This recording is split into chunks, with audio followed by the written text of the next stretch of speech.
Gaza est de nouveau sous les frappes. Voici votre flash urgent du 20 octobre 2025.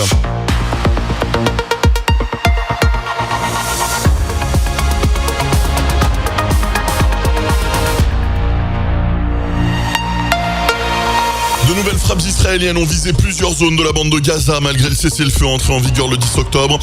Selon la BBC, des bombardements ont touché le sud du territoire, notamment Al-Bouraïj et Khan Younes.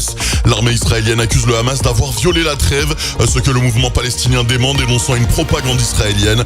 D'après Al Jazeera, des tirs d'artillerie ont également été signalés à Deir el-Balah, au centre, tandis que plusieurs explosions ont également été entendues dans le sud.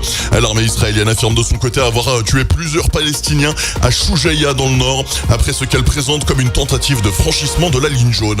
Le bureau de presse du gouvernement de Gaza fait état d'au moins 97 Palestiniens tués et plus de 230 blessés depuis le début du cessez-le-feu, accusant Israël de l'avoir violé à plus de 80 reprises. En déplacement à bord d'Air Force One, Donald Trump a déclaré à la chaîne Al Arabiya ne pas avoir été informé de ces frappes, tout en assurant que la trêve reste en vigueur et que les États-Unis veillent à maintenir la paix. En ce sens, et selon Reuters, le vice-président américain J.D. Vance doit se rendre demain en Israël pour une visite officielle.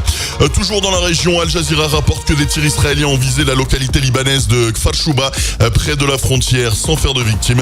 Et puis on finit ce flash urgent avec un mot de l'actu en France. Selon le Figaro, Emmanuel Macron aurait reçu Nicolas Sarkozy à l'Elysée vendredi.